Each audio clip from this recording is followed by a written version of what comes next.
pwede din mag-subscribe na din dito. Yan, kung i-click tong ibang picture ng video, yan, automatic siya magpunta doon sa video ito. Yan, tulad nito, i-click natin to.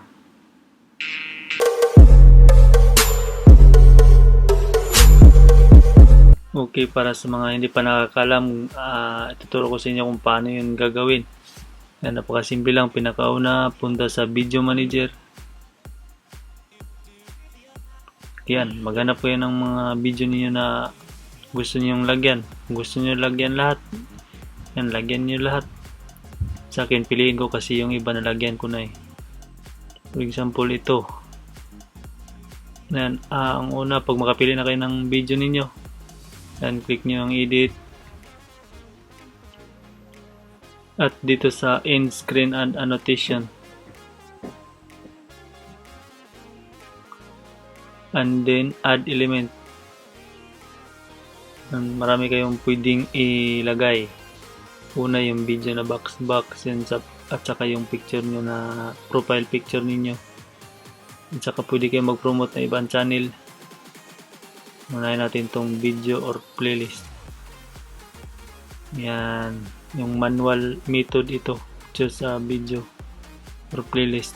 Kayong mag-choose ng video na gusto nyong ilagay sa bandang hulihan ng inyong video. For example, ito. Yan, i-arrange ninyo. Hanggang 3 video yan eh. Yan, dagdag pa. May snow biking. At saka yung ano na naman, subscribe button. Yan, create.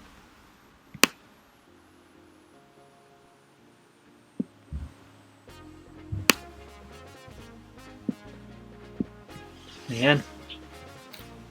Ito kung ano yung kung gaano kahaba yung gusto ninyo sa bandang hulihan. Ayan, try natin i-preview.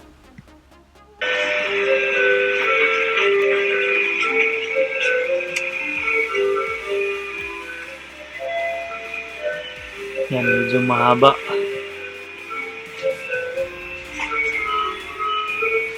Naka-display itong mga ganitong picture. Yan, pag gusto niyo i-adjust, i-adjust nyo lang to.